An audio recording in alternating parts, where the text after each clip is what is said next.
The world's most successful people share one thing in common. But it's not what you think. It's not intelligence. It's not luck. It's not even hard work. It's something far simpler, yet infinitely more powerful. They've learned to do something that sounds almost counterintuitive. They've learned not to trust their own minds. Yes, you heard that right. The most successful CEOs, the most accomplished athletes, the most creative innovators, they all share this one critical skill. They've learned to question their own thoughts, to challenge their own mental patterns, to recognize when their brain is lying to them. And right now, I need to ask you something important. What if your brain has been lying to you your entire life? What if the voice in your head, the one you trust completely, the one you think is helping you make better decisions, what if that voice is actually sabotaging everything you're trying to achieve? What if overthinking isn't a sign of intelligence at all? What if it's not protecting you from mistakes? What if it's actually a trap, a mental prison that's keeping you stuck while others move forward? Over the next 2 hours, I'm going to show you exactly how to develop this one transformative skill. The skill that separates those who constantly struggle with decisions from those who seem to navigate any challenge effortlessly. You're going to learn how to outsmart your own mind, how to break free from the endless loops of overthinking, and how to finally take back control of your mental clarity. But here's what makes this different from everything else you've tried. This isn't about positive thinking. It's not about meditation apps or breathing exercises. This is about understanding the actual mechanics of how your brain tricks you. And once you see these patterns, you can never unsee them. Your life will never be the same again. So if you're ready to stop being paralyzed by your own thoughts, if you're ready to make decisions with confidence instead of drowning in analysis, if you're ready to finally unlock the mental clarity you've been searching for, then stay with me, because what you're about to discover will change everything. Let me tell you about James. James is a 32-year-old marketing manager from Manchester. On paper, his life looks perfect. Good job at a respected firm, lovely flat in the city centre, solid group of friends. But if you could see inside his mind, you'd witness something entirely different.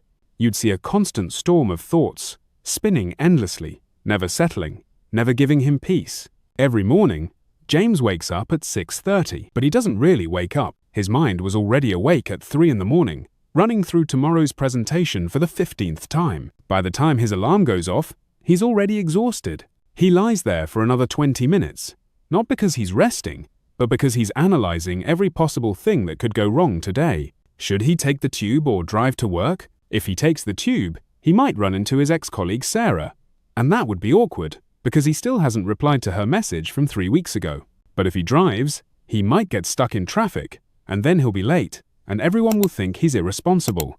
And what about that email he sent yesterday to his boss? Did it sound too casual? Too formal?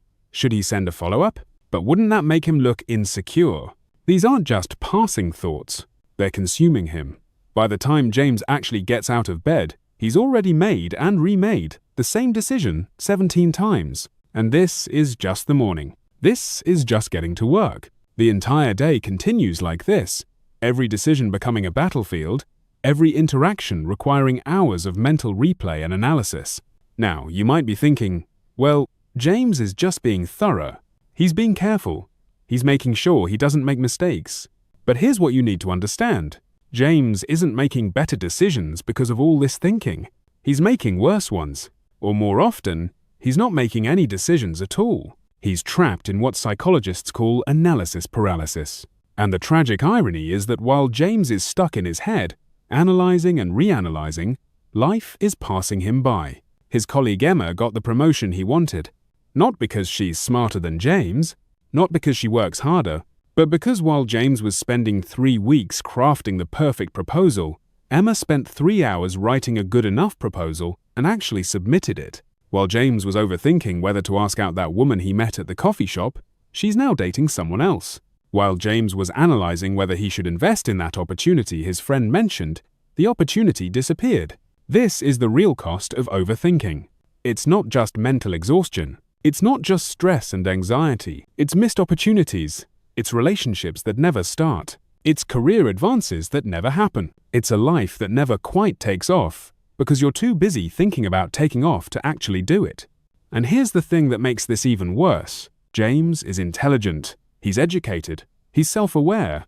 He knows he overthinks. He's read articles about it. He's tried to stop, but nothing seems to work. Because James, like millions of other people, is trying to solve the problem with the same thinking that created the problem in the first place. He's overthinking his overthinking. The overthinking epidemic isn't limited to people like James. It's everywhere.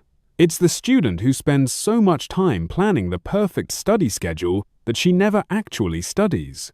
It's the entrepreneur who has a brilliant business idea but spends years researching and planning instead of launching. It's the writer who rewrites the first paragraph 50 times and never gets to chapter 2. It's the parent who agonizes over every parenting decision, terrified of making the wrong choice and damaging their child. And if you're honest with yourself, you'll recognize parts of this in your own life. Maybe you're not as extreme as James, but how many times have you replayed a conversation in your head, analyzing every word, wondering if you said the wrong thing? How many times have you lain awake at night, your mind racing with worries about things that haven't happened yet, and probably never will? How many decisions have you postponed because you're waiting for more information, for the perfect moment, for absolute certainty? The truth is, we're living in a golden age of overthinking, and it's getting worse. Think about it. Our parents and grandparents didn't have the luxury of overthinking everything. They had to make decisions quickly because life moved quickly and information was limited. But now we have unlimited information at our fingertips. We can research every decision from every angle. We can read 1,000 opinions about any choice we need to make. We can compare every option endlessly. And we think this is making us smarter. We think this is helping us make better decisions. But it's not. It's paralyzing us. It's turning simple decisions into complex dilemmas. It's making us question everything, trust nothing, and end up frozen in indecision. Social media has made this exponentially worse. Now we're not just overthinking our own decisions, we're watching everyone else's lives, comparing ourselves constantly, wondering if we're making the right choices. You see your friends' holiday photos and start overthinking your own vacation plans. You see someone's career update and start questioning your entire professional path. You see a post about someone's perfect relationship and start analyzing everything that's wrong with yours. But here's what you need to understand. This isn't your fault. You're not broken. You're not weak. You're not lacking in willpower or discipline. Your brain is simply doing what it's been programmed to do. And until you understand this programming, until you see how your brain is actually working against you, you'll never be able to break free from the overthinking trap. Let me explain something crucial about how your brain works. Your brain's primary job isn't to make you happy. It isn't to help you succeed. It isn't even to help you make good decisions. Your brain's primary job is to keep you alive. And in the ancestral environment where your brain evolved, the way to stay alive was to be constantly vigilant for threats, to analyze every situation for potential danger, to never, ever let your guard down. Your ancestors who were relaxed and carefree, they didn't survive long enough to pass on their genes. The ones who survived were the anxious ones, the ones who constantly worried about where the next meal would come from, which animals might eat them, which tribe members might betray them. The overthinkers survived. And they're your ancestors, which means you've inherited a brain that's wired to overthink everything. This was useful when threats were immediate and physical, when a rustle in the bushes might be a predator, when choosing the wrong path through the forest might get you killed, when trusting the wrong person might mean death for you and your family. In that world, overthinking kept you alive. But here's the problem. We're no longer living in that world. The threats you face today aren't physical. They're social and psychological. And your ancient brain can't tell the difference. When you have to give a presentation at work, your brain responds as if you're being attacked by a lion. When you have to make a decision about your career, your brain treats it like a life or death survival situation. When you're trying to decide what to text someone you like, your brain acts as if your entire future depends on choosing the perfect words. This is why overthinking feels so uncomfortable. It's activating your survival systems. Your body is being flooded with stress hormones. Your heart rate increases. Your muscles tense. Your digestion shuts down. All the physical symptoms of being in mortal danger. Except there is no danger. You're just trying to decide whether to send an email or make a phone call. And here's where it gets really interesting. Your brain has another quirk that makes overthinking even worse. Your brain is terrible at distinguishing between real experiences and vividly imagined ones.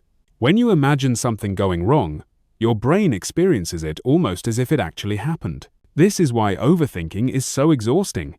You're not just thinking about problems, your brain is actually experiencing them over and over again.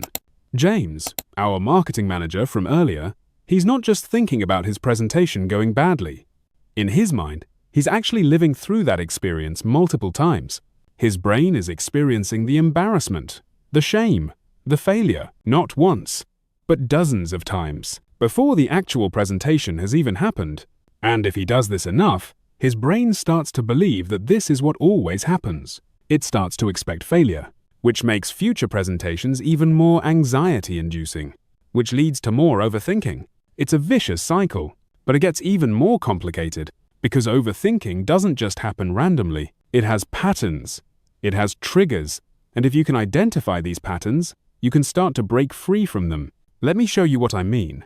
There are certain situations that reliably trigger overthinking in most people. Decision points are the most obvious one. Whenever you have to make a choice, especially if the choice feels important, your overthinking tendencies kick in. But here's what's interesting. It's not actually the importance of the decision that triggers overthinking. It's the perceived importance. Research shows that people often spend more time deciding what to watch on Netflix than they spend deciding on genuinely important life choices. Why? Because the Netflix decision feels more immediate and present. You can see all the options right there. You can imagine yourself watching each one.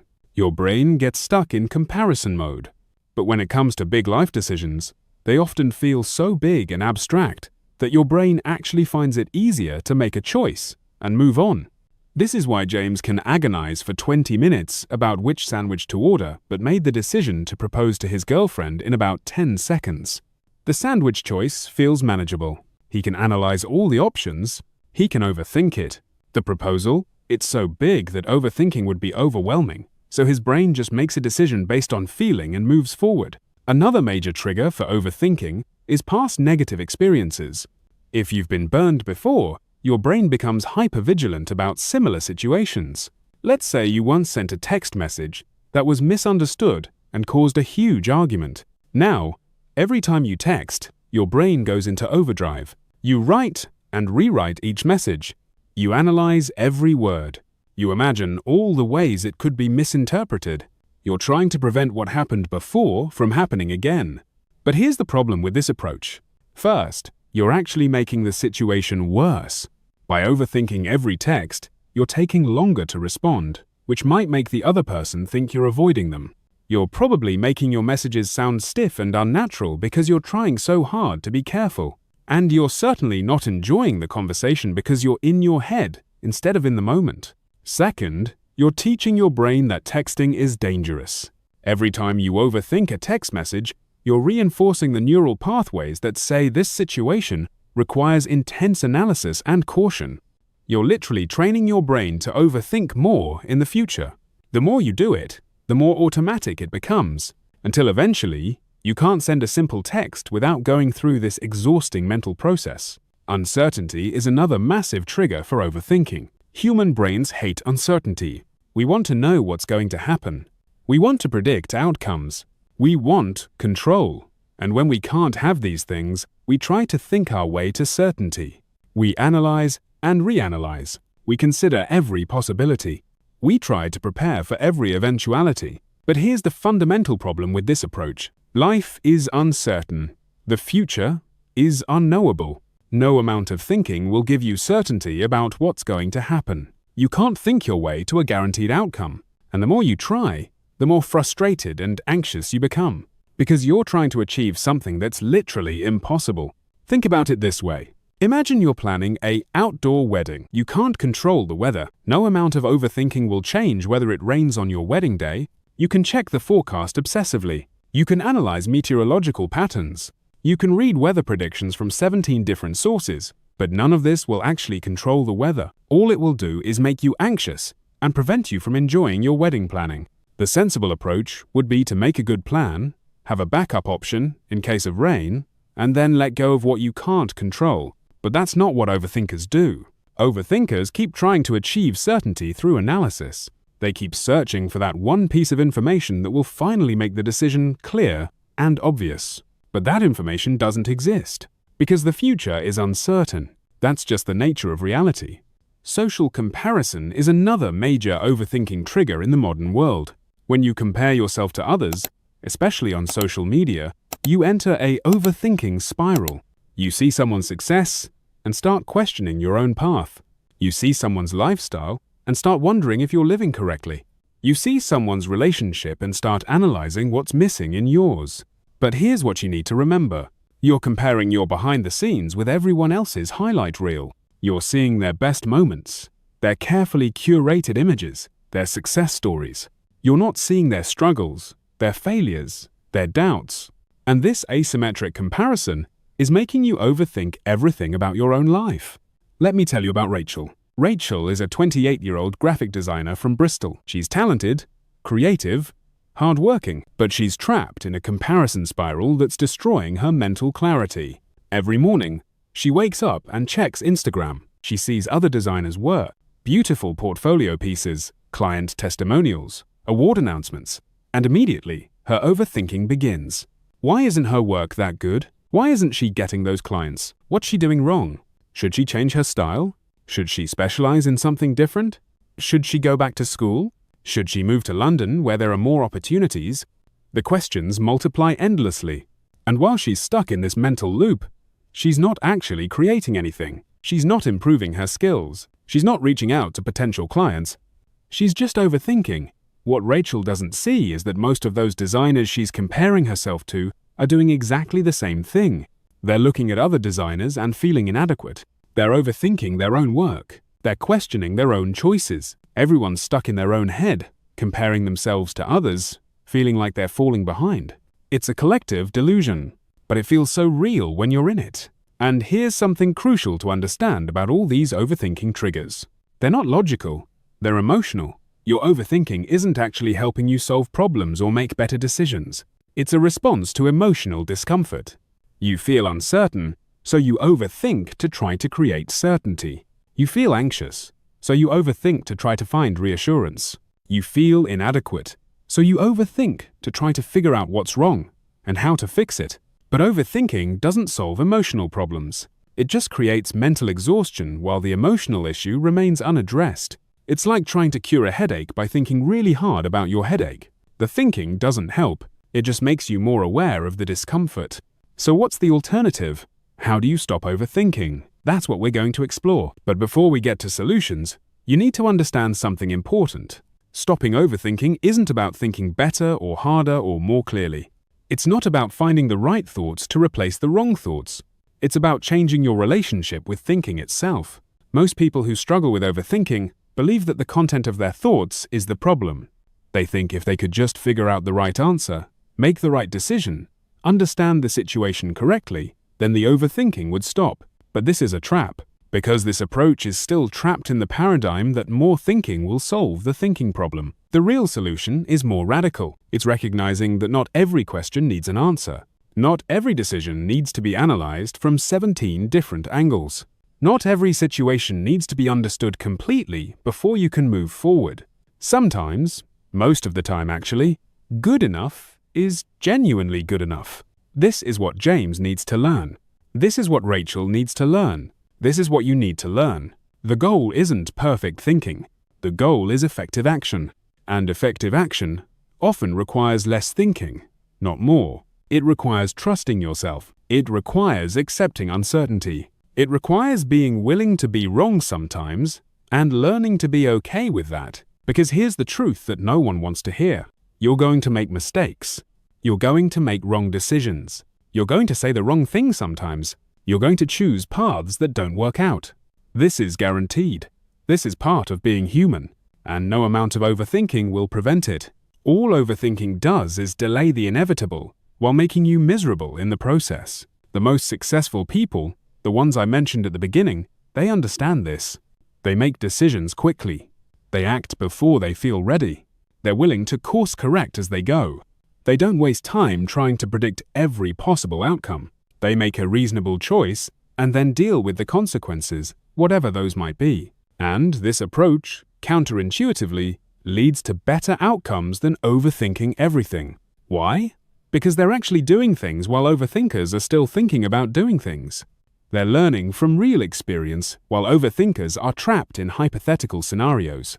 They're building momentum, while overthinkers are stuck at the starting line. And when they do make mistakes, they learn from them and move on. They don't spend months analyzing what went wrong and how they could have prevented it. This is the mental clarity we're working towards. Not perfect thinking, not mistake-free decision-making, but the ability to think enough and then act. The ability to make good enough choices and move forward. The ability to learn from experience instead of trying to predict everything in advance. The ability to be comfortable with uncertainty instead of desperately seeking impossible guarantees. In the next chapter, we're going to dive deep into the specific mechanisms your brain uses to keep you trapped in overthinking. We're going to look at the exact mental patterns that create this paralysis. And most importantly, we're going to start learning how to interrupt these patterns and create new ones that actually serve you. But before we move on, I want you to do something. I want you to think about your own overthinking patterns. Not to analyze them or figure out where they came from, just to acknowledge them. When do you tend to overthink? What situations trigger it? What does it feel like in your body? What kinds of thoughts typically loop in your mind? Don't try to solve anything yet. Just notice. Because awareness is the first step. You can't change patterns you're not aware of, and you can't break free from a prison you don't realize you're in. So just notice. Observe your own mind with curiosity instead of judgment. See the patterns. Recognize them. Acknowledge that this is what your brain does. And here's something important. Don't beat yourself up about it. Don't add a layer of overthinking about your overthinking. Don't start analyzing why you overthink or what's wrong with you. Just see it. That's enough for now, because once you truly see these patterns, once you become genuinely aware of them as they're happening, they start to lose their power over you. The simple act of observation begins the process of change. So that's our starting point. That's the foundation we're building on, the recognition that overthinking is not serving you, that it's not making your life better, that it's not protecting you or helping you make better decisions. It's just keeping you stuck, and you're ready to become unstuck. You're ready to develop a different relationship with your own mind. You're ready for mental clarity. Let's continue. Now that you understand what overthinking looks like in real life, it's time to pull back the curtain and see what's actually happening inside your brain when you get stuck in these mental loops. Because once you understand the machinery, you can start to change how it operates. And what you're about to learn will fundamentally alter how you see your own thoughts. Your brain is the most complex structure in the known universe. 100 billion neurons, each connected to thousands of others, creating trillions of connections, firing constantly, processing information, generating thoughts, creating your entire experience of reality. It's extraordinary. It's also deeply flawed. And understanding these flaws is the key to breaking free from overthinking. Let me introduce you to Tom. Tom is a 35-year-old software developer from Edinburgh. He's brilliant with code, can solve complex technical problems in minutes, builds elegant solutions to difficult challenges. But when it comes to his personal life, his brain becomes his worst enemy. And the reason why reveals something fundamental about how all of our brains work. Last month, Tom's girlfriend Sophie mentioned that they needed to talk. Just that simple phrase, "We need to talk." And Tom's brain immediately went into overdrive. What does she want to talk about? Is she unhappy? Is she going to break up with him? Did he do something wrong? Was it that comment he made last week about her mother? Or maybe it's about moving in together and she's having second thoughts? Or maybe she's met someone else? Within seconds, Tom had constructed 17 different scenarios, each one more catastrophic than the last. His heart was racing. His palms were sweating. He felt physically ill. And here's the thing. Sophie just wanted to talk about where they should go on holiday. That's it. A completely normal, non-threatening conversation. But Tom's brain had turned it into a relationship crisis before the conversation had even happened. Why does this happen? Why did Tom's brain immediately jump to the worst possible scenarios? Why did his body respond as if he was in actual danger when he was just receiving a text message? The answer lies in a small, almond-shaped structure deep in your brain called the amygdala. The amygdala is your brain's alarm system. It's constantly scanning your environment for threats, evaluating every situation for potential danger, ready to trigger your fight or flight response at a moment's notice. And here's the crucial part. It operates far faster than your conscious, rational mind. By the time you're consciously aware of a situation, your amygdala has already evaluated it and possibly triggered a threat response. This was incredibly useful for your ancestors. When that rustle in the bushes might be a predator, you don't have time for careful, rational analysis. You need to react immediately. Run or fight. Survive now, think later. The people with slow, contemplative amygdalas didn't survive long enough to pass on their genes. You're descended from the people with hair-trigger alarm systems. People whose brains erred on the side of caution. People who treated everything potentially threatening as actually threatening. But here's the problem. Your amygdala can't tell the difference between a real threat and a perceived social threat. It can't distinguish between a lion in the bushes and a difficult conversation with your girlfriend. It treats them the same way. Threat detected. Activate stress response. Flood the system with cortisol and adrenaline.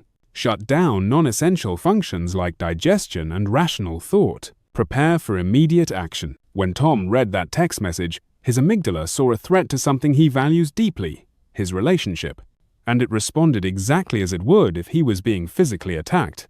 His rational brain, his prefrontal cortex, the part that can think clearly and logically, essentially went offline.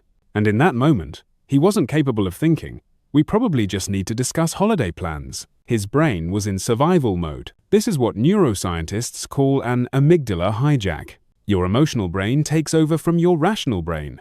And during an amygdala hijack, several things happen that make overthinking worse, not better.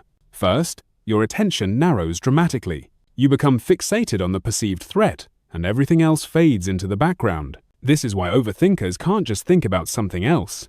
Their brain is locked onto the perceived threat. Second, your working memory, your ability to hold and manipulate information in your mind, becomes impaired. This is why, when you're overthinking something stressful, you suddenly can't remember simple things. You forget where you put your keys. You can't recall what you were just about to do. Your brain has diverted all its resources to dealing with the perceived threat. Third, your ability to see alternative perspectives collapses. You become trapped in one way of seeing the situation, usually the most negative way, and you literally cannot see other interpretations, even when they're more likely to be true. This is why Tom couldn't consider that Sophie might want to talk about something neutral or positive. His brain was locked into threat mode. And fourth, your stress response creates a feedback loop. The physical sensations of stress, racing heart, tense muscles, shallow breathing, these reinforce the sense that something is wrong. Your brain interprets these physical signals as confirmation that there really is a threat, so it intensifies the stress response, which creates more physical sensations, which confirms the threat. Round and round it goes. This is the neurological basis of overthinking. You're not just thinking too much. You're stuck in a stress response cycle that your brain interprets as a genuine emergency. And your thinking, rather than solving the problem, is actually part of the stress response. Your brain is trying to think its way to safety, but it can't, because the threat isn't real in the first place. Now, you might be wondering, if the amygdala is so primitive and reactive, why doesn't our rational brain override it? Why doesn't our prefrontal cortex, which is capable of logic and reason and perspective, just step in and correct these misperceptions? The answer is about speed and evolutionary priority. The amygdala receives sensory information before your prefrontal cortex does. It gets first look at everything that's happening, and it can trigger a full stress response in about 12 milliseconds. 12 thousandths of a second. Your prefrontal cortex, by contrast, takes about 500 milliseconds to process the same information. By the time your rational brain knows what's happening, your emotional brain has already flooded your system with stress hormones and altered your entire neurological state. Evolution designed it this way for survival. Better to jump away from a stick you thought was a snake than to stand there carefully analyzing whether it's actually a snake and get bitten while you're thinking about it. False positives are better than false negatives when the stakes are life and death. But in the modern world, where most threats are social and psychological rather than physical, this system causes far more problems than it solves. And here's something else that makes this worse. Your brain has what's called a negativity bias. It pays more attention to negative information than positive information. It remembers threatening experiences more vividly than pleasant ones. It gives more weight to criticism than to praise. Again, this made sense evolutionarily. Remembering where you almost got eaten is more important for survival than remembering where you found some nice berries. But in the modern world, this negativity bias means your brain is constantly scanning for problems, filtering your experience through a lens of threat detection, finding evidence that things are going wrong, even when they're mostly going right. This is why one negative comment can ruin your day, even if you receive 10 compliments. This is why you remember your failures more vividly than your successes. This is why Tom immediately assumed the worst when Sophie said they needed to talk. Your brain is literally designed to overthink threatening situations.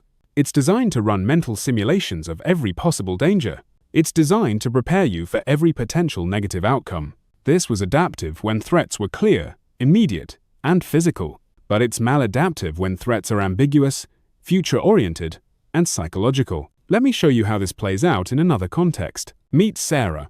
Sarah is a 29-year-old teacher from Liverpool. She's preparing for a job interview at a school she desperately wants to work at, and her brain is torturing her with overthinking. She's running mental simulations of the interview, but not realistic ones. Worst-case scenarios. In her mind, she arrives late because of traffic. She spills coffee on her blouse in the car park. She forgets the interviewer's name. She stumbles over her answers to basic questions. The panel looks bored and disappointed. They ask her about a teaching method she's not familiar with, and she has to admit her ignorance. They thank her for coming, but she can tell from their faces that it's over. She's failed before she even began. Sarah has imagined this scenario so vividly and so many times that her brain is starting to treat it as if it actually happened. And here's what's fascinating and terrible about how your brain works.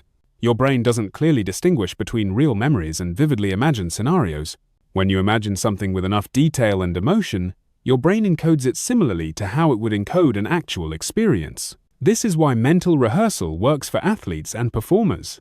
When a gymnast visualizes performing her routine perfectly, her brain is actually strengthening the neural pathways involved in that performance. But the same mechanism works in reverse. When Sarah vividly imagines failing at her interview, her brain is strengthening the neural pathways associated with anxiety, self-doubt, and failure. She's literally training herself to fail. And there's more. Every time Sarah runs through these negative scenarios, she's reinforcing what psychologists call learned helplessness. Her brain is learning that this situation is threatening and that she's likely to fail. So when the actual interview comes, she'll be even more anxious, more likely to make mistakes, more likely to actually experience some version of the failure she's been imagining. Her overthinking is becoming a self-fulfilling prophecy. This is one of the cruelest aspects of overthinking. It doesn't just make you miserable in the present moment. It actually makes the future outcomes you're worried about more likely to occur. Your excessive preparation through mental simulation isn't preparing you for success. It's programming you for failure. Now let's talk about another neurological mechanism that keeps you trapped in overthinking. Your brain has what's called a default mode network. This is a system of brain regions that becomes active when you're not focused on a specific task. When your mind is wandering, when you're daydreaming, when you're just thinking about nothing in particular. For most people, the default mode network is where overthinking lives. When your mind wanders, it doesn't wander to pleasant, neutral thoughts. It gravitates toward problems, worries, regrets, anxieties. It reviews past mistakes and imagines future threats. It compares you unfavorably to others and highlights everything that's wrong with your life. This is what happens when you're in the shower or driving or lying in bed at night. Your default mode network kicks in and starts generating overthinking content. Why does the default mode network do this? Again, evolution. Your ancestors needed to spend their downtime reviewing threats, learning from mistakes, planning for potential dangers. The ones who used their mental downtime to replay that time they almost got eaten and figure out how to avoid it next time were more likely to survive. The ones who just relaxed and enjoyed the sunset, they might have missed important survival information. But in the modern world, your default mode network has nothing life-threatening to process. So it applies this same vigilant, threat-focused processing to everyday situations. Did you say something awkward at the party? Your default mode network will replay it 17 times, analyzing every facial expression, every word, every possible interpretation. Did you make a small mistake at work? Your default mode network will blow it up into a catastrophe. Imagine your boss's disappointment. Rehearse worst-case scenarios about your career. And here's what makes this particularly insidious. The more you engage with these default mode network thoughts, the stronger the network becomes. Every time you follow a worry down the rabbit hole, you're strengthening the neural pathways that generate worry. You're training your brain to produce more overthinking content. You're literally building a stronger overthinking machine inside your own head. This is why overthinking tends to get worse over time rather than better. You're not becoming a worse person or losing your ability to cope. You're actually becoming more skilled at overthinking. You've practiced it so much that it's become automatic, effortless, your brain's go-to activity whenever you have a spare moment. You've become an expert overthinker. But there's another layer to this that we need to explore. Your overthinking isn't just driven by ancient survival mechanisms. It's also driven by something much more modern, something psychologists call intolerance of uncertainty. Human beings have a deep need to know what's going to happen. We crave predictability. We want control. And when we can't have these things, we experience significant psychological distress. Your ancestors lived in a world where uncertainty often meant danger. If you didn't know where your next meal was coming from, that was genuinely threatening. If you didn't know whether that stranger was friendly or hostile, that uncertainty could get you killed. So your brain evolved to treat uncertainty itself as a threat, and it responds to uncertainty by trying to think its way to certainty. This is what's happening when you overthink a decision. Your brain is uncomfortable with the uncertainty of not knowing what the right choice is.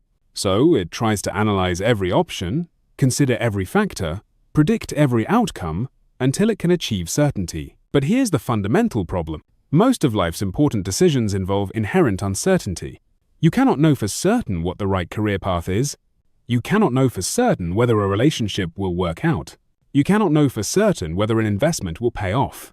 No amount of thinking will give you certainty about these things. The future is genuinely unknowable, but your brain keeps trying anyway. It keeps searching for that one piece of information that will make everything clear.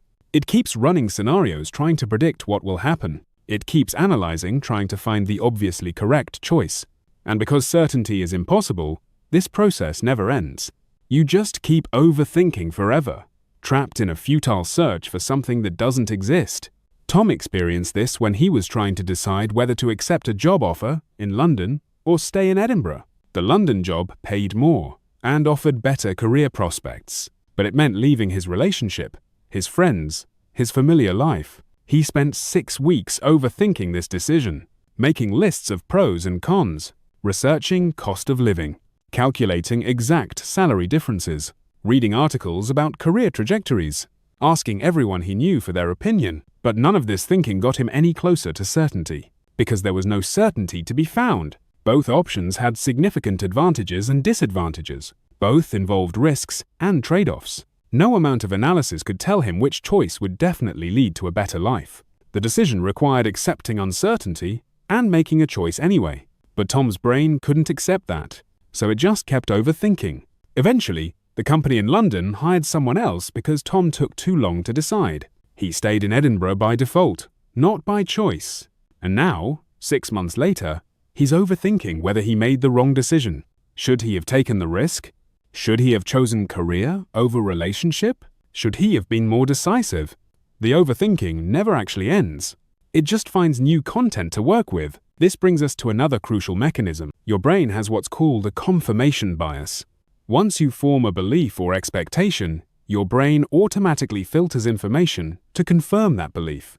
You notice evidence that supports what you already think and ignore or dismiss evidence that contradicts it. And this bias makes overthinking much worse because it turns overthinking into a closed loop. Let's say you start to believe that your boss doesn't like you. Maybe she seemed short with you one day. Maybe she didn't respond enthusiastically to your idea. Your overthinking brain takes this tiny piece of ambiguous evidence and builds a narrative around it. And now your confirmation bias kicks in. You start noticing every instance where your boss seems distant or critical. You interpret neutral interactions as negative. You remember past instances that support this narrative and forget instances that contradict it. Meanwhile, your boss is completely unaware of your internal drama. Maybe she was short with you because she was stressed about her own deadline. Maybe she didn't respond enthusiastically because she was distracted, not because your idea was bad. But your brain isn't considering these alternatives. Your confirmation bias has locked you into one interpretation. and your overthinking keeps gathering evidence to support it. This is how overthinking creates alternative realities. You're not actually analyzing the situation objectively. You're constructing a narrative based on your initial interpretation, then selectively attending to information that confirms that narrative. You're trapped in your own story, convinced it's reality, unable to see other possibilities. Sarah, our teacher from Liverpool, experienced this with her interview preparation. She started from the belief that she wasn't qualified enough, that other candidates would be better, that she would probably fail. And then her confirmation bias took over.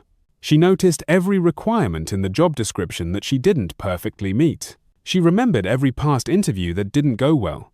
She compared herself unfavorably to hypothetical perfect candidates. She interpreted her nervousness as evidence that she wasn't ready, rather than as a normal response to an important opportunity. Meanwhile, she ignored or dismissed evidence that contradicted this narrative. Her current school's excellent feedback about her teaching, her postgraduate qualifications, her successful track record with difficult students, her innovative approaches to curriculum design. All of this got filtered out because it didn't fit her negative narrative. Her overthinking wasn't giving her an accurate picture of her qualifications. It was reinforcing her existing insecurities. Now let's talk about something called cognitive fusion. This is when you become so identified with your thoughts that you can't distinguish between thinking something and something being true. Most people experience their thoughts as if they were facts about reality, rather than just mental events happening inside their heads. And this fusion makes overthinking especially powerful, because you take your thoughts completely seriously. When Tom thinks, Sophie is going to break up with me, he doesn't experience this as just a thought, a mental event, one possible interpretation among many. He experiences it as a prediction, as insight, as truth, and his brain and body respond accordingly. His stress response activates. His mood plummets. He starts preparing for a breakup that hasn't happened and might never happen, all because he's fused with a thought and treated it as reality. But here's what you need to understand. Thoughts are not facts. Thoughts are just mental events, electrochemical activity in your brain, neural patterns firing in particular sequences. Just because you think something doesn't make it true. Just because your brain generates a worry doesn't mean the thing you're worrying about is actually likely to happen. Just because you imagine a negative outcome doesn't mean that outcome is probable or even possible. This distinction is absolutely crucial. When you can see your thoughts as thoughts rather than as truths, you create space. You create choice. You're no longer at the mercy of every mental event that occurs. You can notice a thought without being controlled by it. You can observe a worry without being consumed by it. You can experience anxiety-provoking mental content without having to do what that content is telling you to do. This is called cognitive diffusion, and it's one of the most powerful tools for breaking free from overthinking. But we're getting ahead of ourselves. We'll explore specific techniques in the next chapter. For now, you just need to understand the mechanism. Your overthinking isn't a character flaw. It's not a sign of weakness or dysfunction. It's a set of neurological processes that are operating exactly as they were designed to operate. The problem is that they were designed for a different world. Let me summarize what we've covered about the neuroscience of overthinking. Your amygdala triggers threat responses to situations that aren't actually threatening. Your negativity bias makes you focus on potential problems rather than likely positive outcomes. Your default mode network keeps generating worry content during mental downtime. Your intolerance of uncertainty keeps you searching for impossible certainty. Your confirmation bias locks you into negative narratives. And your cognitive fusion makes you treat thoughts as if they were facts. Understanding these mechanisms changes everything. Because once you see what's actually happening, you realize that your overthinking isn't telling you something important about reality. It's not warning you about real dangers. It's not helping you make better decisions. It's just your brain doing what your brain does, running programs that were useful in the ancestral environment but are counterproductive in the modern world. And here's the liberating truth. You don't have to fix your brain. You don't have to eliminate these mechanisms. You can't. Anyway, they're hardwired by evolution. But you can change your relationship with these mechanisms. You can learn to recognize when they're operating. You can learn to not take their output so seriously. You can learn to make choices based on your values and goals, rather than based on the alarmist content your brain generates.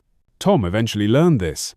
After months of therapy and practice, he got better at recognizing when his amygdala was hijacking his rational thinking. When Sophie said they needed to talk, he still felt the initial surge of anxiety. His heart still raced. His mind still started generating catastrophic scenarios. But he learned to notice this happening and say to himself, "Okay, my brain is in threat mode right now. This is just my amygdala doing its thing. I don't have to believe everything I'm thinking." And that simple recognition changed everything. He could still feel the anxiety, but he didn't have to act on it. He didn't have to spend hours overthinking what Sophie wanted to talk about. He could just wait and find out. And when he did, he discovered it was about holiday plans, just like it usually was. His brain's catastrophic predictions were wrong again, like they almost always are. Sarah learned something similar. She still felt nervous before her interview. Her default mode network still generated worst-case scenarios, but she learned to see these as just mental events, just her brain doing its evolutionary programming, not as accurate predictions about what would actually happen.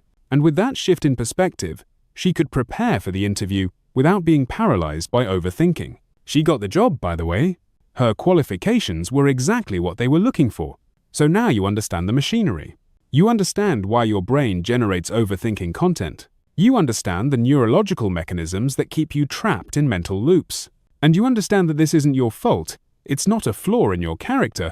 It's just how human brains work.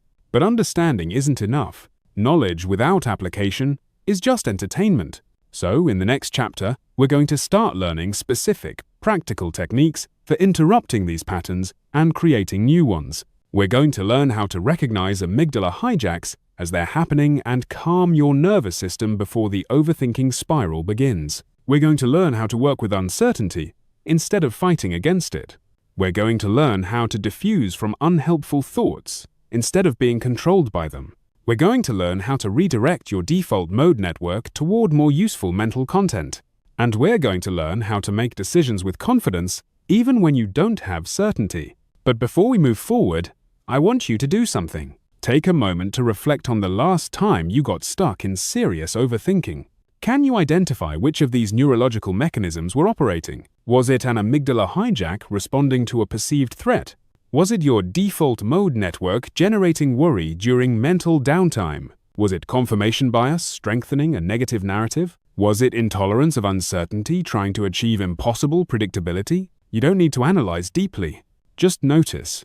Because this kind of noticing, this meta-awareness of your own mental processes, this is the beginning of change. You can't change what you can't see.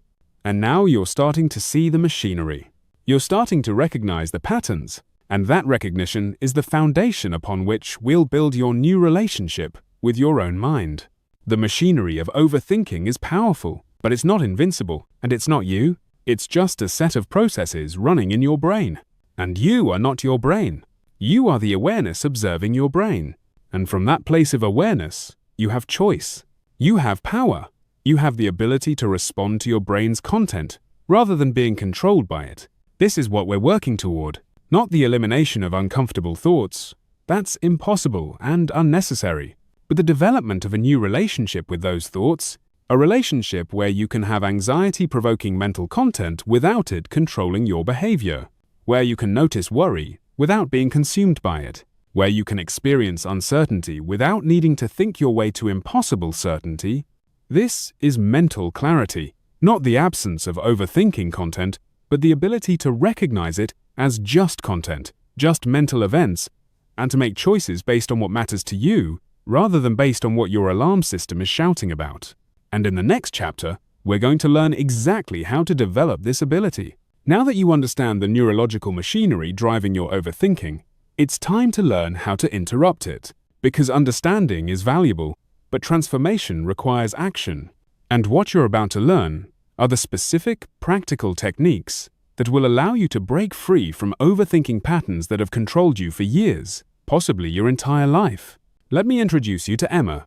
Emma is a 33-year-old entrepreneur from Cardiff. 3 years ago, she was trapped in the worst overthinking spiral of her life. She had an idea for a business, a subscription service for sustainable household products.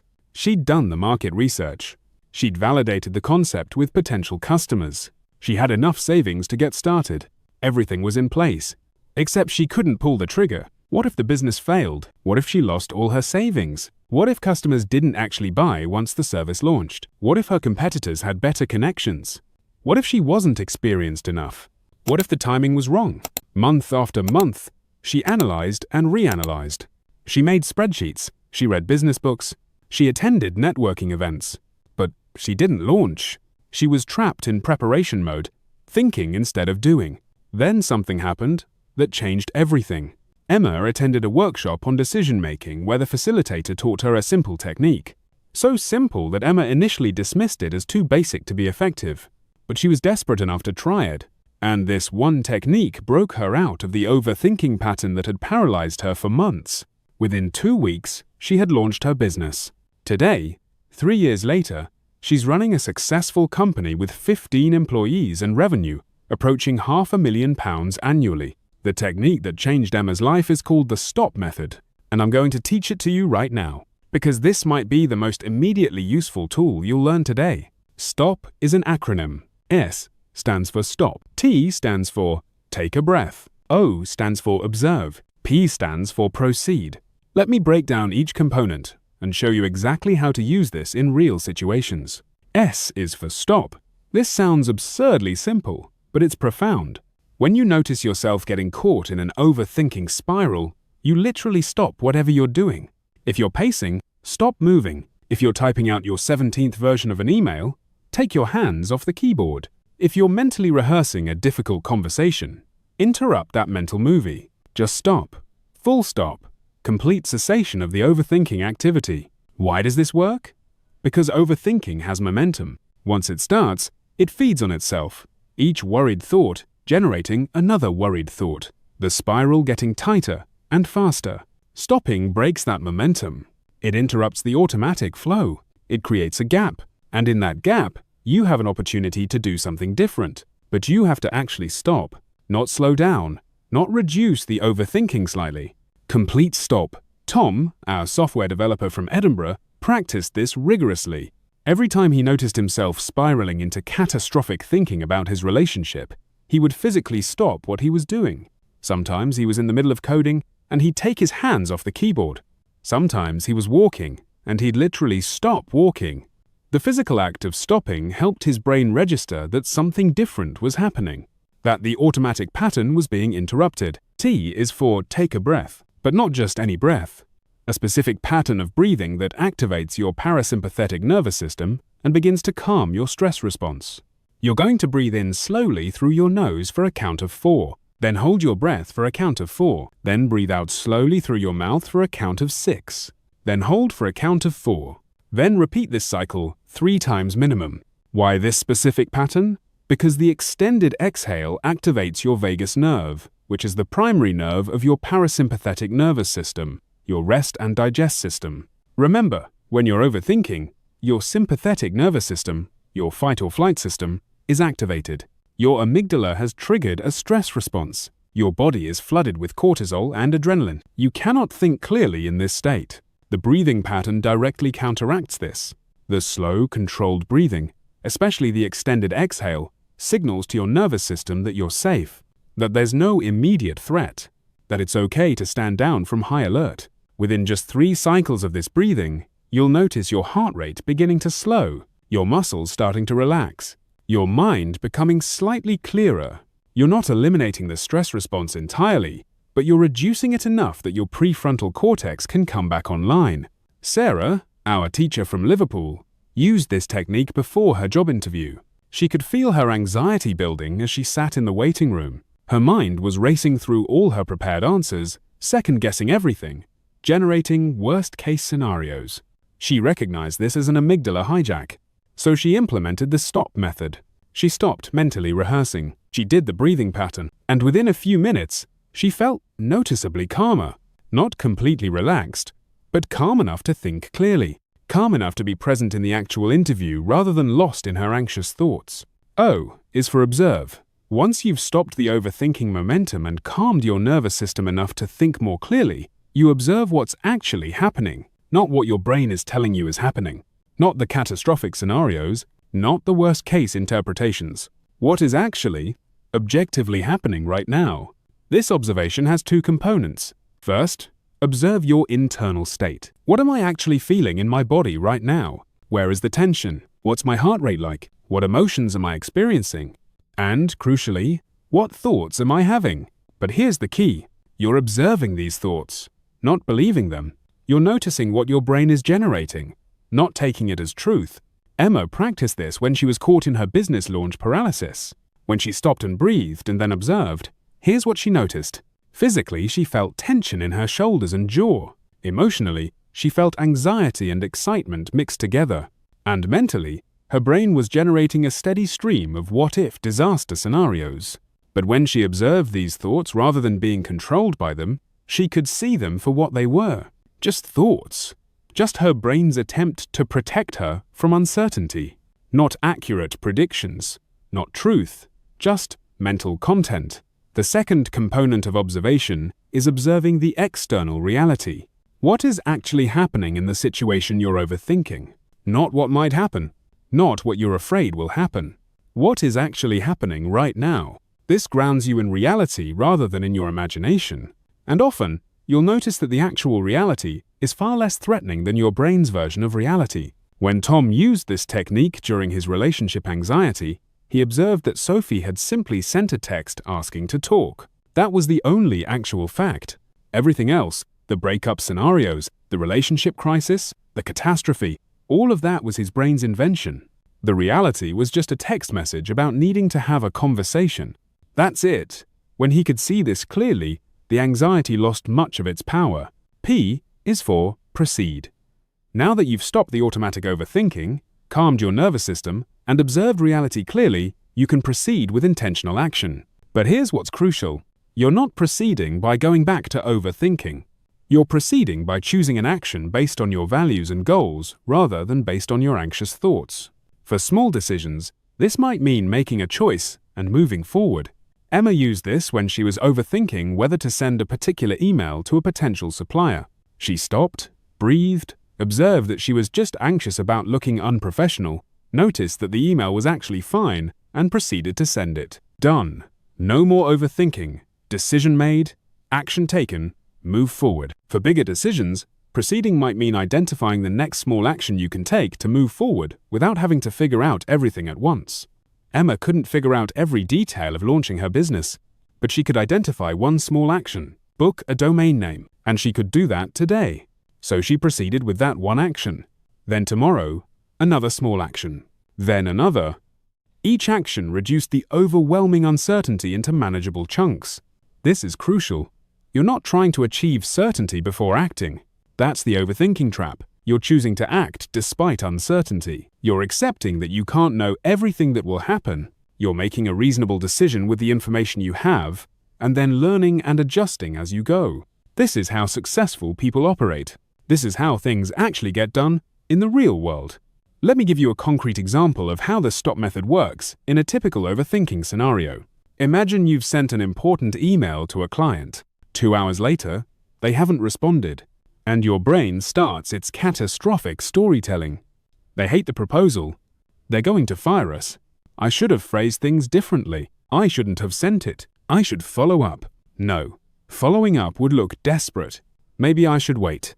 But what if they're waiting for me to follow up and they're annoyed that I haven't? You notice this spiral beginning. So you implement STOP.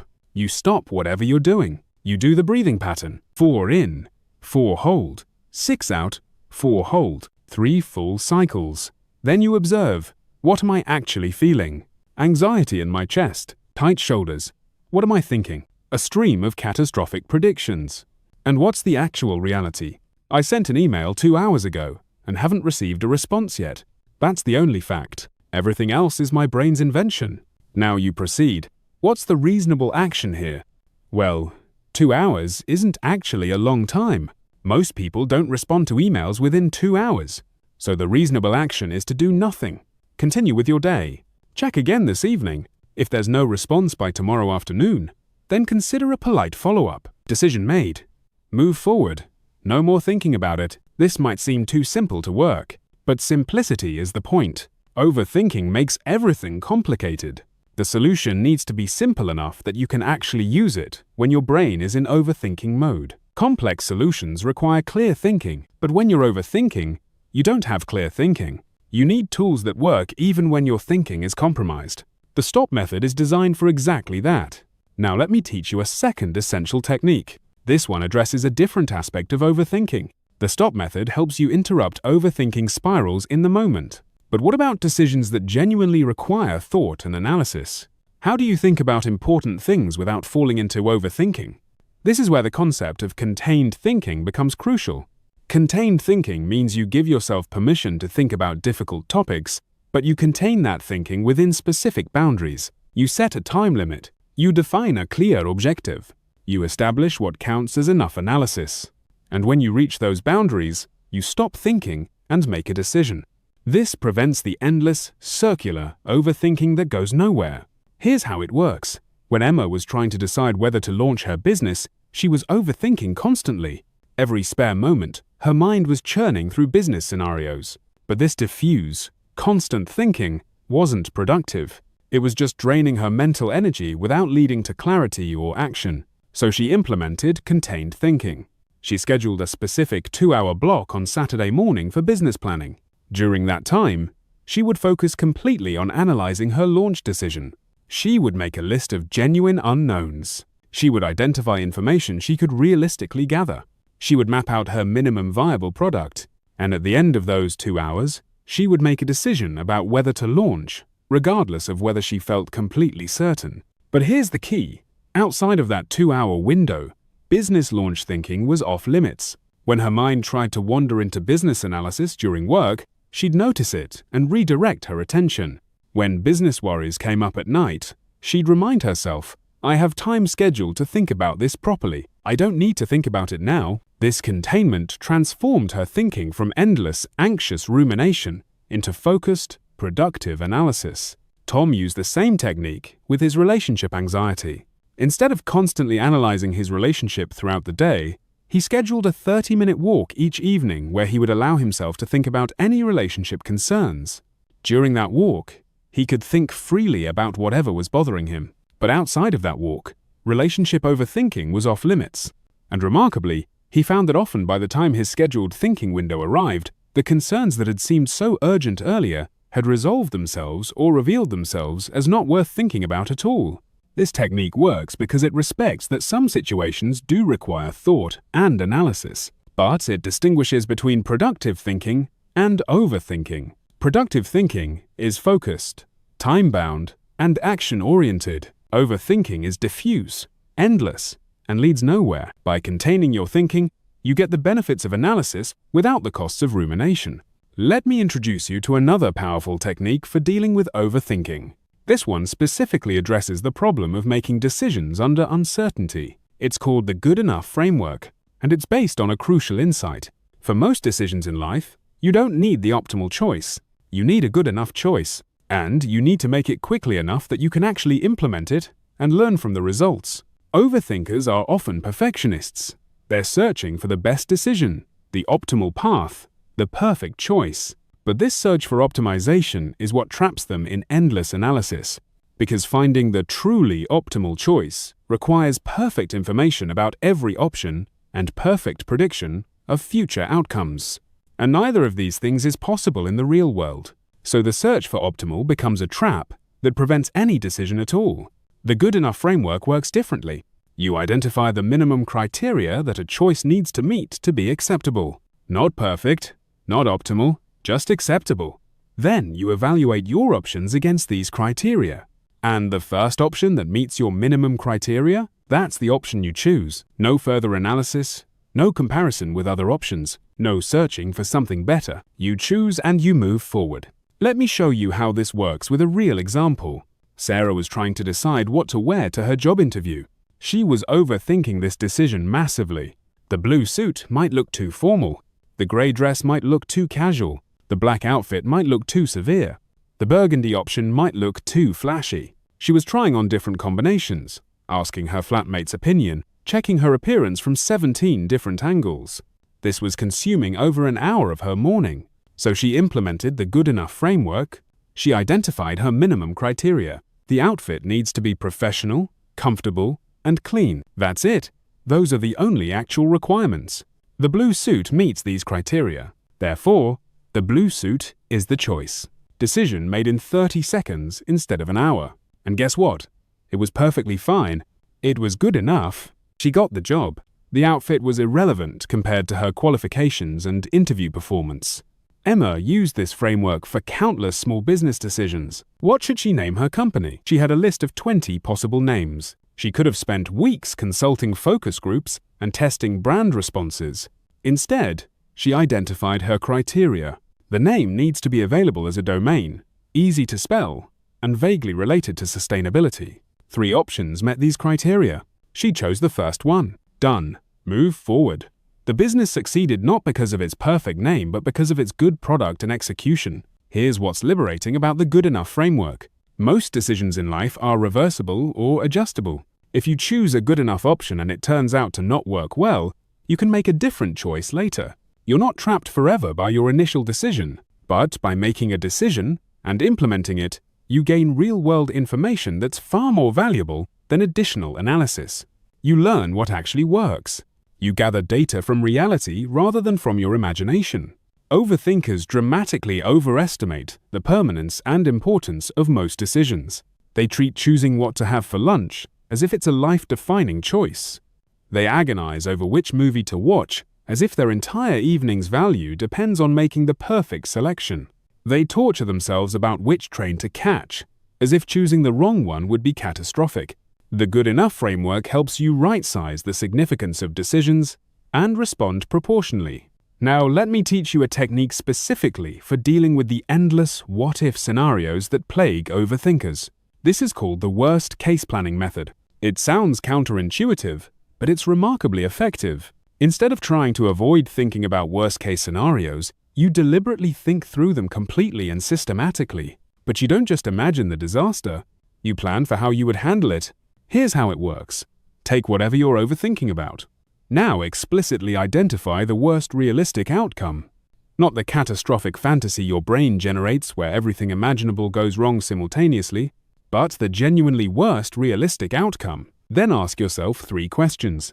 How likely is this outcome actually? If this outcome happened, how would I handle it? Would handling this outcome be difficult but survivable, or truly catastrophic? Emma used this technique when she was terrified of launching her business. Her brain kept generating worst-case scenarios. The business fails. You lose all your savings. You have to get a regular job again. So she deliberately worked through this scenario. How likely is complete business failure? Honestly, moderately likely. Many new businesses fail. That's reality. If the business did fail, how would she handle it? She'd still have her skills and experience. She could get a job in her field. She'd have learned enormous amounts from trying. It would be disappointing, but not life-ending. And here's what happened. Once Emma had actually planned for the worst case and recognized that it was difficult but survivable, the fear lost its power. She wasn't trying to pretend the business couldn't fail. She acknowledged it might fail. But she also recognized that failure wasn't the catastrophe her anxious brain was portraying. It was just one possible outcome, and even that outcome was manageable. This clarity allowed her to move forward despite uncertainty. Tom used this technique with his relationship anxieties. What's the worst case? Sophie breaks up with him. How likely? Impossible to know, but their relationship has been solid overall. How would he handle a breakup? It would be painful.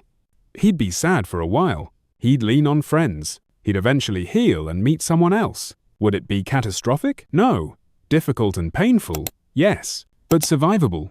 He's survived breakups before. He would survive this one if it happened.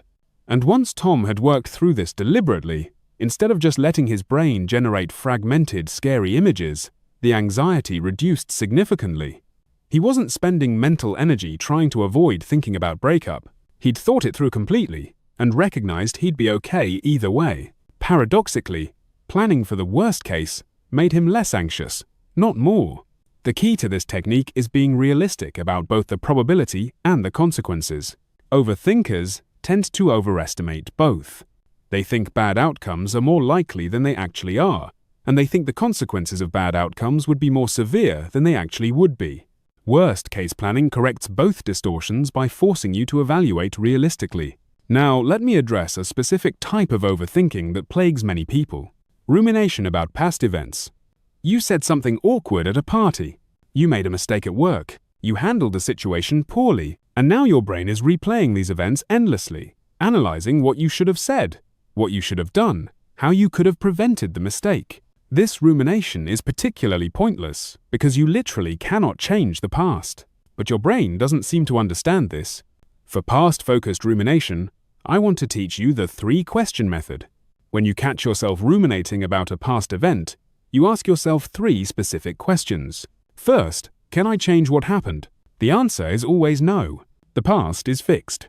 Acknowledge this explicitly. Second, is there a specific lesson I can extract from this experience that will help me in the future? If yes, articulate that lesson clearly. If no, acknowledge there's nothing to learn. Third, have I already learned whatever lesson was available from this event? If yes, then continuing to think about it serves no purpose. Sarah used this technique after her interview. She kept replaying one moment where she felt she'd given a weak answer to a question about classroom management. Her brain wanted to re-answer the question perfectly in her imagination. But she applied the 3-question method. Can I change how I answered? No. The interview is over. Is there a lesson? Yes. I should prepare more specific examples for management questions in future interviews. Have I learned this lesson? Yes. I've made notes about what examples to use next time. Therefore, continuing to think about this serves no purpose. Stop.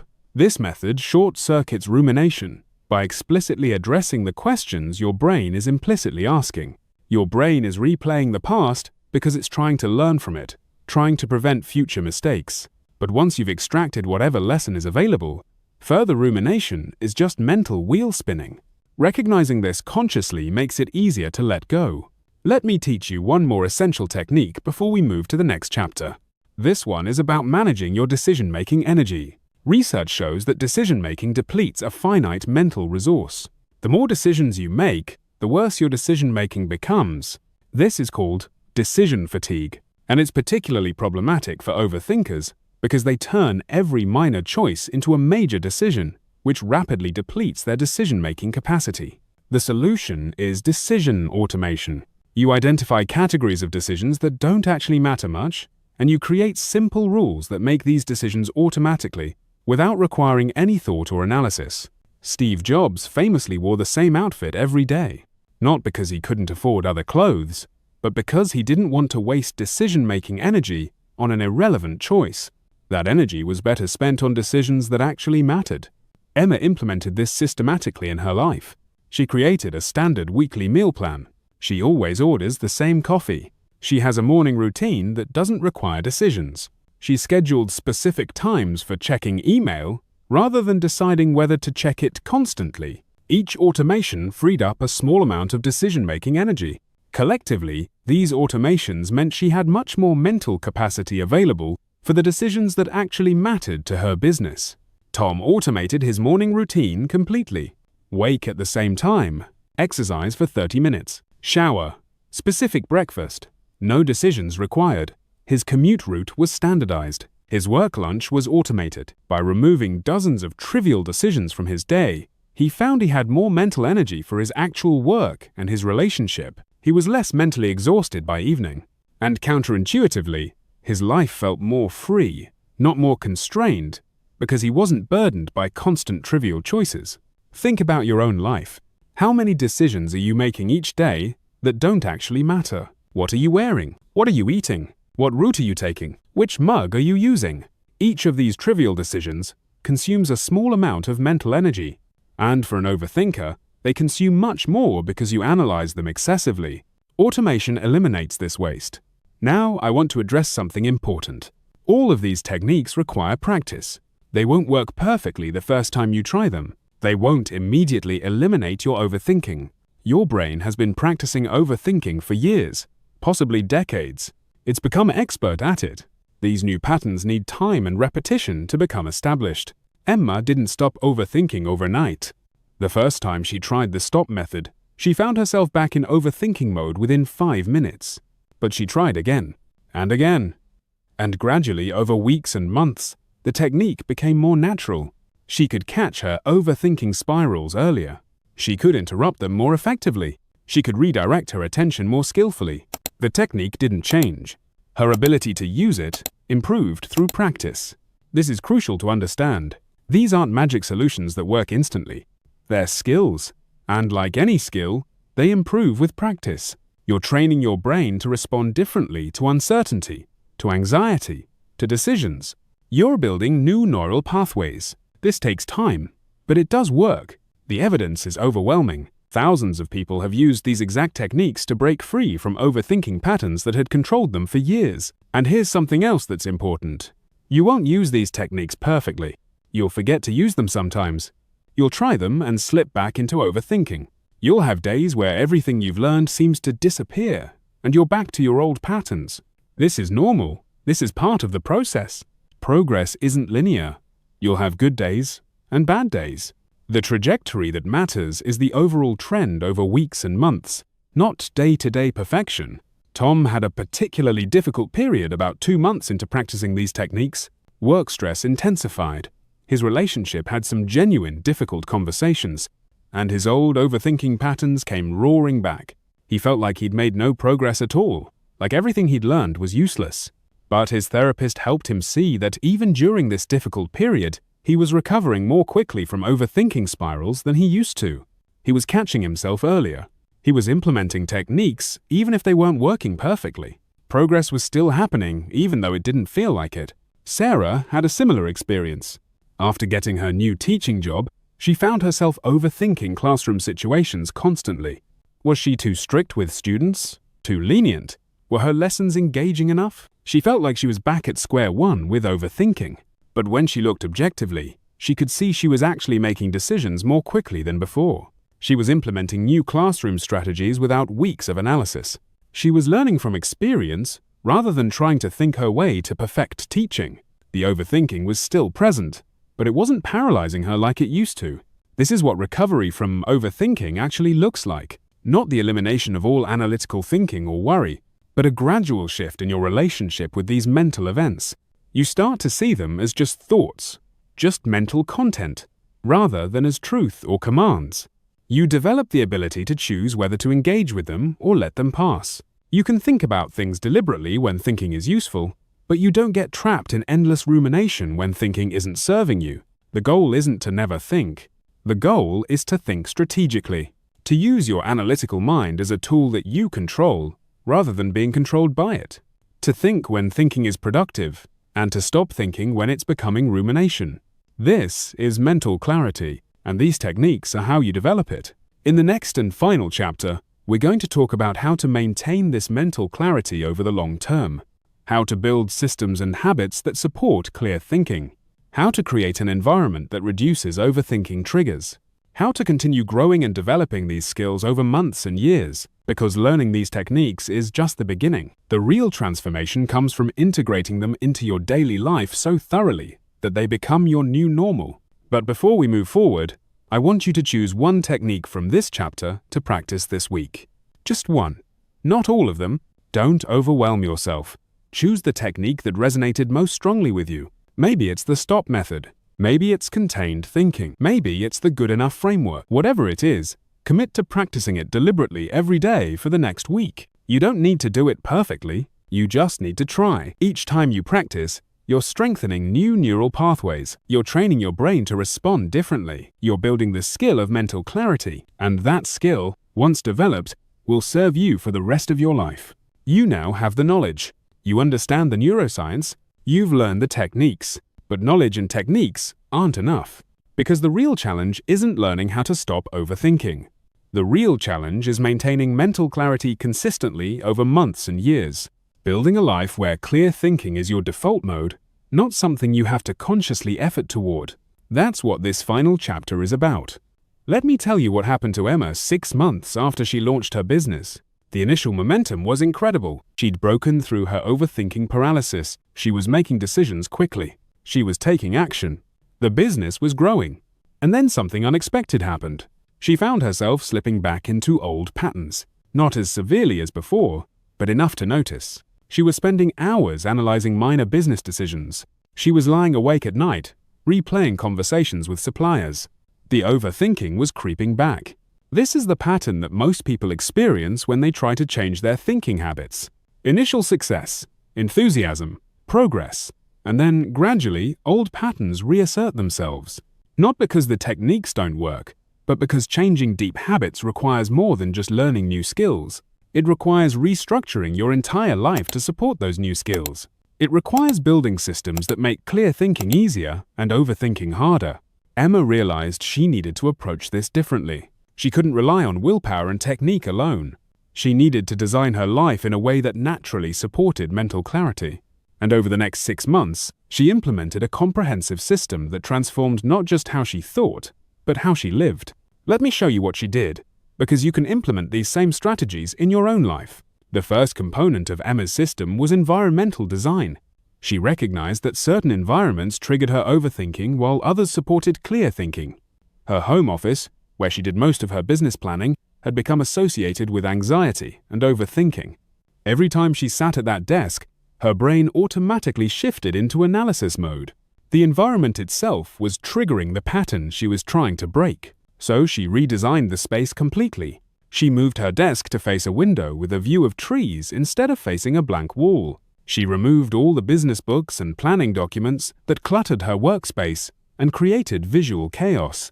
She established a rule that her office was for implementation and action, not for analysis and planning. When she needed to do deep thinking about strategy, she went to a specific coffee shop in town. That location became her thinking space.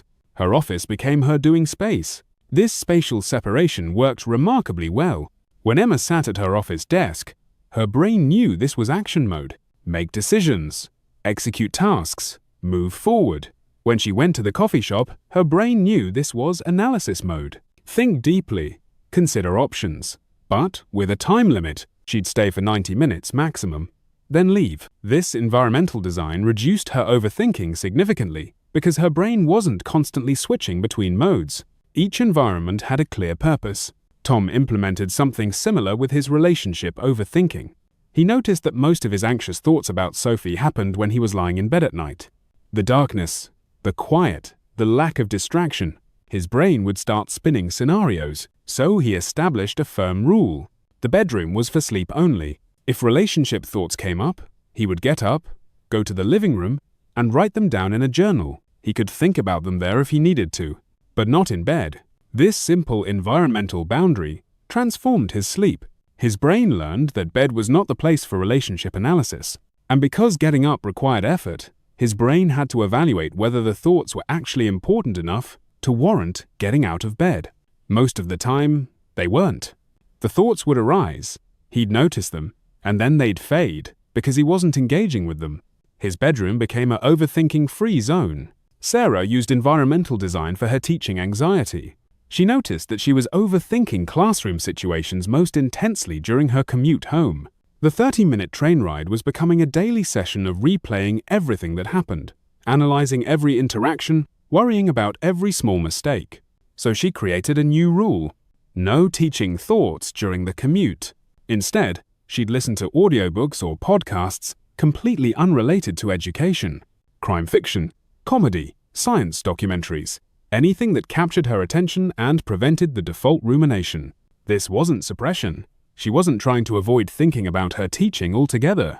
She scheduled specific time on Sunday afternoons for lesson planning and reflection. During that time, she could think about teaching as much as needed, but the daily commute was off limits. This boundary gave her brain a break and prevented the exhausting pattern of daily rumination. And interestingly, she found that the Sunday reflection sessions were far more productive because she was thinking about teaching with fresh energy rather than with depleted mental resources. The second component of Emma's system was routine optimization. She recognized that decision fatigue was a major contributor to her overthinking. When she was mentally exhausted from making too many decisions, her brain would compensate by overthinking even simple choices. So she needed to reduce her overall decision load. She implemented what she called her foundation routine, a completely standardized structure for the first 2 hours of every day. Wake at 6:30, drink a glass of water, 30 minutes of yoga, shower, specific breakfast, overnight oats with berries and nuts. Review her 3 priorities for the day. Start work by 8:30. No decisions required anywhere in this sequence. It was completely automatic. This might sound restrictive, but Emma found it incredibly liberating. Those first 2 hours used to be chaotic. She'd wake up and immediately start making decisions about when to exercise, what to eat, when to check email, what to work on first. Each decision consumed mental energy. Each choice created an opportunity for overthinking. By eliminating all these decisions, she preserved her mental energy for the work that actually mattered. Tom created a similar evening routine.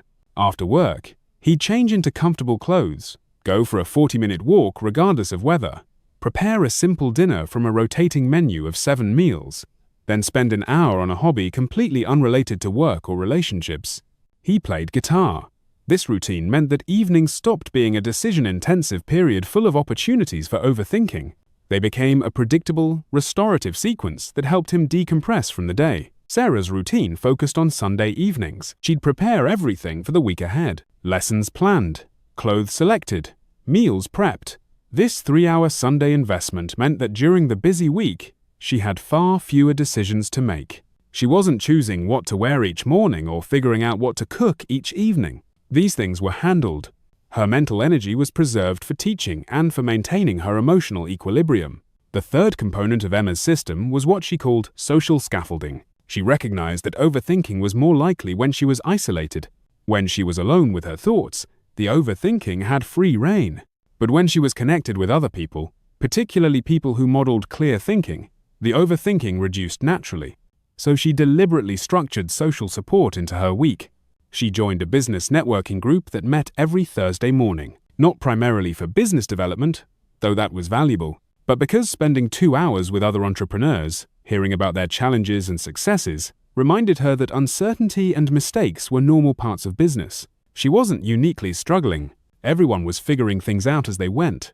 This normalization of uncertainty reduced her anxiety significantly. She also established a weekly call with a mentor, an experienced entrepreneur who had successfully built and sold a business. During these calls, Emma could discuss her business challenges and decisions, but her mentor had a rule. Emma had to come with decisions already made, not with requests for advice about what to decide. The mentor would give feedback on Emma's decisions, but she wouldn't make decisions for Emma. This structure forced Emma to practice making decisions and trusting her judgment rather than outsourcing her thinking to someone else. Tom's social scaffolding involved his friendship group. He'd been somewhat isolated, spending most of his time either at work or with Sophie, so he deliberately rebuilt his friendships. He established a standing Tuesday evening with his university friends, football in the park, then dinner and drinks. This weekly social anchor gave him perspective outside of his relationship. When he was anxious about Sophie, he could recognize that he had other meaningful relationships. His entire well-being wasn't dependent on one relationship. This reduced the stakes, and therefore reduced the overthinking. Sarah created social scaffolding through a teaching support group. 5 teachers from different schools who met monthly to discuss classroom challenges. These meetings were invaluable because they normalized the difficulties of teaching. Sarah realized that all teachers struggled with the same issues she was overthinking: behavior management, lesson engagement, work-life balance. She wasn't uniquely incompetent. She was experiencing normal teaching challenges. This perspective helped her stop catastrophizing every classroom difficulty. The fourth component of Emma's system was measurement and tracking. She recognized that subjective perception wasn't reliable for assessing progress. Some days felt like complete failures, even when she'd actually made good decisions and moved her business forward. Other days felt great, even when she'd accomplished little. She needed objective measures to see her actual progress.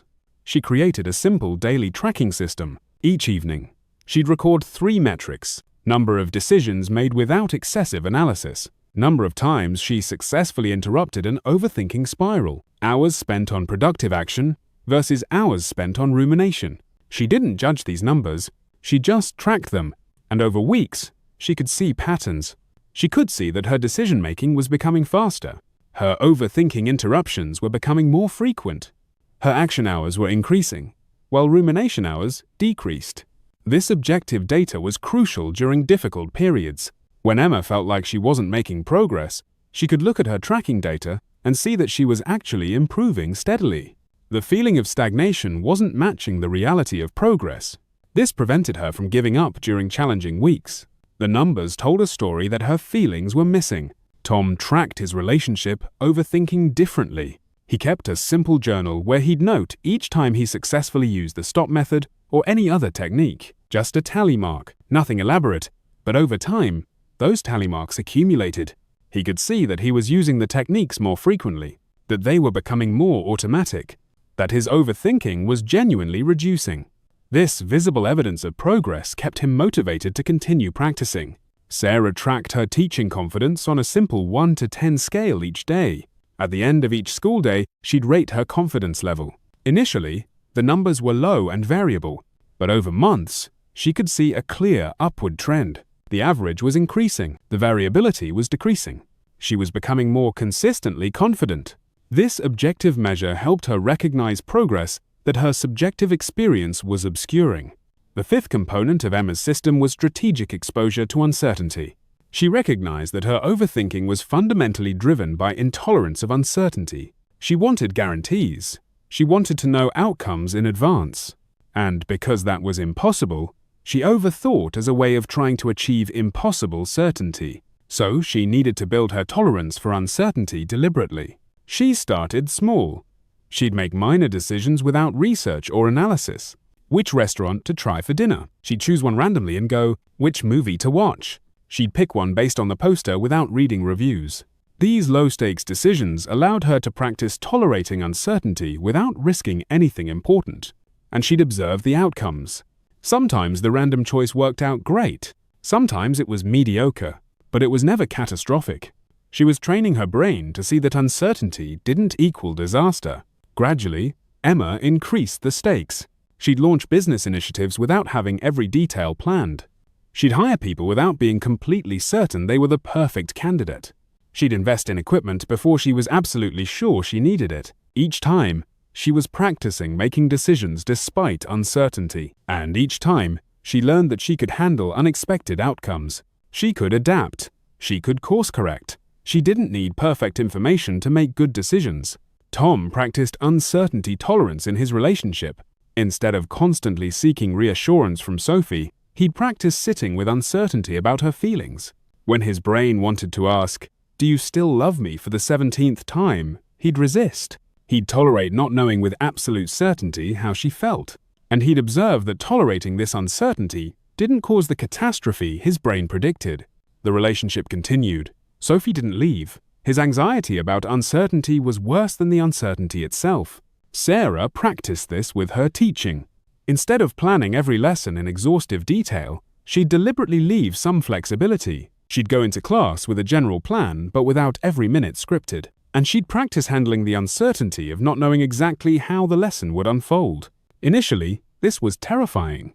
But gradually, she discovered that flexible lessons often worked better than rigidly scripted ones. She could respond to student interest and energy in the moment. The uncertainty she'd been avoiding was actually an opportunity, not a threat. The sixth component of Emma's system was identity work. She recognized that lasting change requires changing not just behavior, but identity. She needed to stop seeing herself as an overthinker who was trying to think less.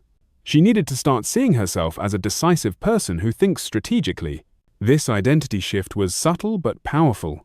Emma started paying attention to her self-talk.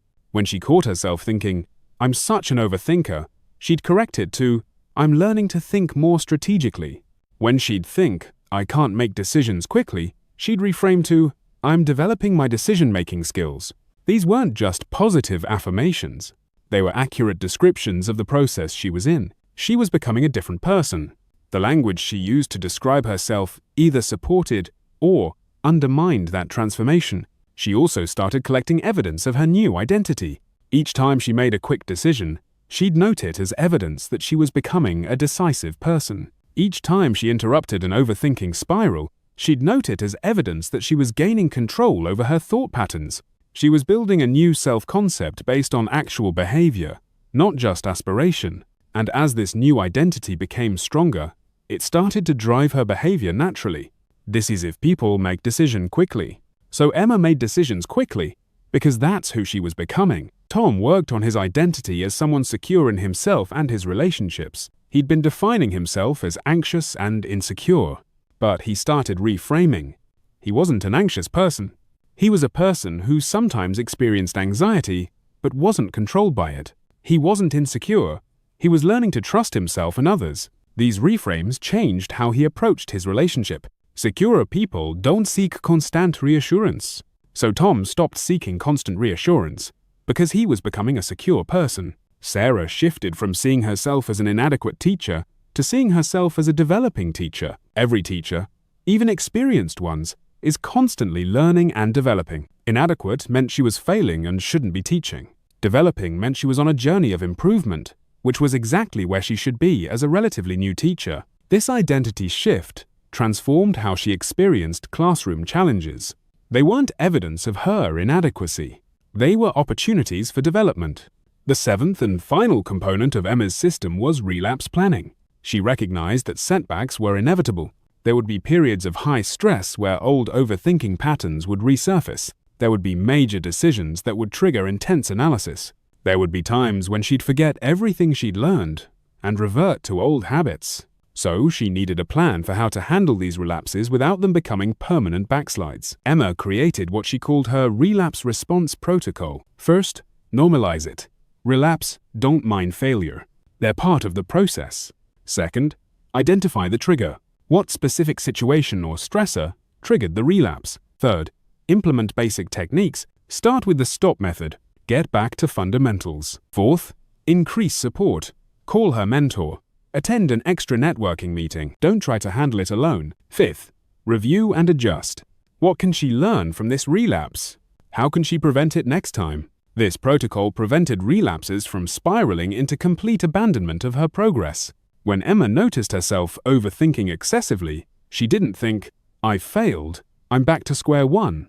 I'll never change." She thought, "I'm having a relapse, which is normal. Let me implement my protocol." And the protocol helped her get back on track within days rather than months. Tom experienced a significant relapse when work pressure intensified dramatically during a major project deadline. His relationship overthinking came roaring back. He was constantly anxious about Sophie. He was seeking reassurance multiple times per day. He was running catastrophic scenarios. But instead of giving up, he recognized this as a temporary relapse triggered by stress. He implemented his basic techniques more deliberately. He reached out to his friends for support. And he was patient with himself. Within 2 weeks, as the work pressure reduced, his overthinking also reduced. The relapse was temporary, not permanent. Sarah had a relapse early in her second year of teaching when she moved to a more challenging class. Suddenly, all her old anxieties returned. Was she a good enough teacher? Were the students learning? Was she using the right methods? But she had her relapse protocol. She normalized it. This was a significant change, and it was reasonable to feel uncertain. She increased her support, attending more support group meetings. And she trusted the process. The overwhelm was temporary. Within a month, she was finding her footing with a new class.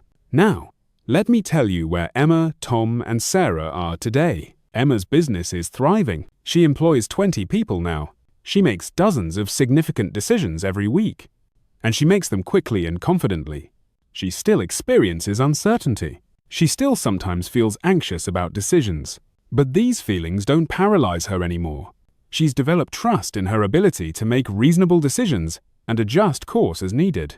She's become the decisive entrepreneur she always wanted to be. Tom's relationship with Sophie is stronger than ever. They got engaged last year. And while Tom still occasionally experiences relationship anxiety, it's minor and manageable. He doesn't spiral into catastrophic thinking. He doesn't seek constant reassurance. He's developed genuine security, both in himself and in his relationship. He's no longer controlled by his anxious thoughts. He can have them without being consumed by them. Sarah is now in her 4th year of teaching. She's taken on additional responsibilities at her school. She's mentoring new teachers, and the confidence that seemed impossible when she was drowning in overthinking is now her normal state.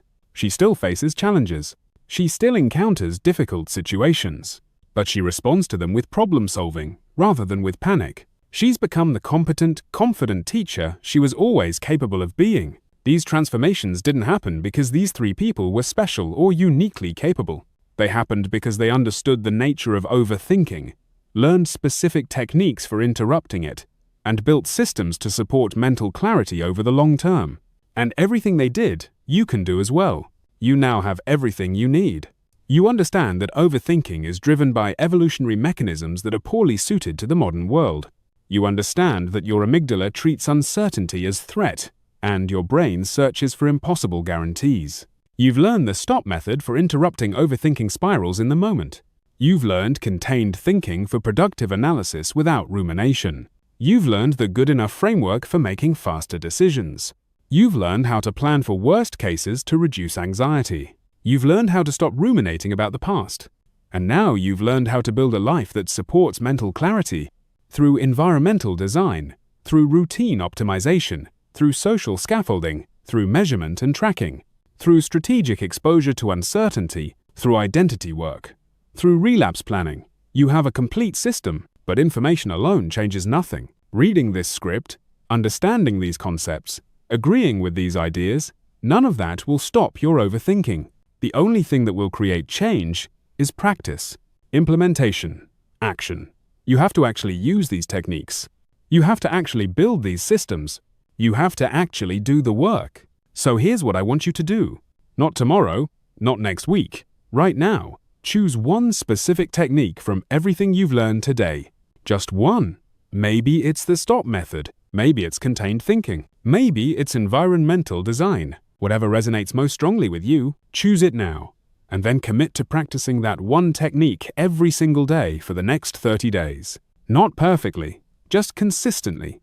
When you notice overthinking, implement your chosen technique. When you catch yourself spiraling, use your tool. When you feel paralyzed by a decision, apply your framework every single day for 30 days. And track your practice.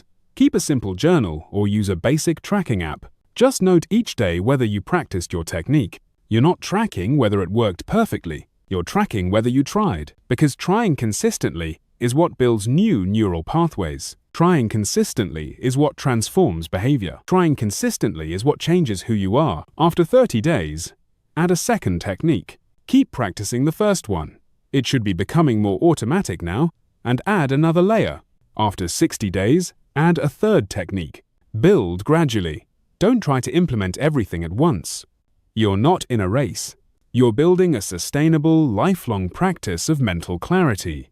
And remember this, you will have difficult days. Days where the overthinking feels overwhelming and the techniques feel useless. Days where you forget everything you've learned and revert to old patterns. Days where you wonder if any of this is working at all. These days are normal. They're part of the process. They don't mean you've failed. They don't mean change is impossible. They just mean you're human. On those difficult days, go back to basics. Use the stop method. Take some breaths. Get out of your head and into your body. Reach out to someone supportive and trust the process. Because even when you can't feel the progress, even when subjectively it seems like nothing is changing, the consistent practice is rewiring your brain. New neural pathways are forming. Old patterns are weakening. Change is happening at a level deeper than you can consciously perceive. The most successful people aren't the ones who never struggle. They're the ones who keep practicing even when they're struggling. They're the ones who implement their relapse protocol when they notice themselves backsliding. They're the ones who treat setbacks as temporary obstacles rather than permanent failures. They're the ones who trust the process even when immediate results aren't visible. You can be one of those people. You have the knowledge. You have the techniques. You have the system. What you need now is commitment. The commitment to practice consistently over time. The commitment to be patient with yourself during the learning process. The commitment to keep going even when it's difficult. The commitment to build a life of mental clarity, not through dramatic overnight transformation, but through small, consistent actions compounded over weeks and months and years. And here's what's waiting for you on the other side of that commitment. A life where you make decisions with confidence instead of agonizing over every choice. A life where you can take action despite uncertainty instead of being paralyzed by it. A life where you respond to challenges with problem-solving instead of catastrophizing. A life where your thoughts serve you instead of controlling you. A life of genuine mental clarity. Emma has that life now. Tom has that life now. Sarah has that life now. Not because they're special, but because they did the work. They practiced the techniques. They built the systems. They trusted the process. And now they're living with a freedom from overthinking that seemed impossible when they started. This same transformation is available to you. Not someday, not when conditions are perfect, not when you feel ready. Now, today, with your next decision, with your next thought, with your next action. You don't need to believe it will work. You don't need to feel confident that you can do it. You just need to take the first step. Choose your technique. Practice it today. Track that you practiced. Then do the same thing tomorrow, and the next day, and the day after that. 1 month from now, you'll be different. 3 months from now, you'll be surprised by how much easier clear thinking has become. 6 months from now, people will notice that something has changed about you. A year from now, you'll look back and barely recognize the person you were when you started. The person who was trapped in endless overthinking, the person who couldn't make decisions, the person who was paralyzed by uncertainty. That person will still be part of your history, but they won't be who you are anymore. You'll have become someone new, someone who thinks strategically, someone who acts decisively, someone who embraces uncertainty, someone who lives with mental clarity. This is not a fantasy. This is not an unrealistic promise. This is the documented, evidence-based result of implementing these techniques consistently over time. Thousands of people have walked this path before you. They started where you are now, trapped in overthinking, desperate for change, skeptical that anything would help. And through consistent practice, they transformed completely. You can be next. You can be the next success story. You can be the person who breaks free from overthinking and builds a life of mental clarity.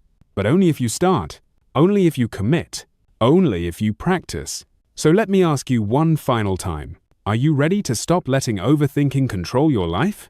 Are you ready to make decisions with confidence? Are you ready to take action despite uncertainty? Are you ready to think strategically instead of spiraling endlessly? If the answer is yes, then your journey begins right now.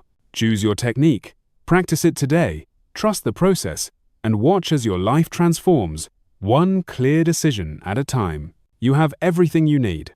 The only question is whether you'll use it. The only question is whether you'll do the work. The only question is whether you're ready to become who you're capable of being. Your future self is waiting. The version of you with mental clarity. The version who thinks strategically and acts decisively. The version who isn't controlled by overthinking anymore.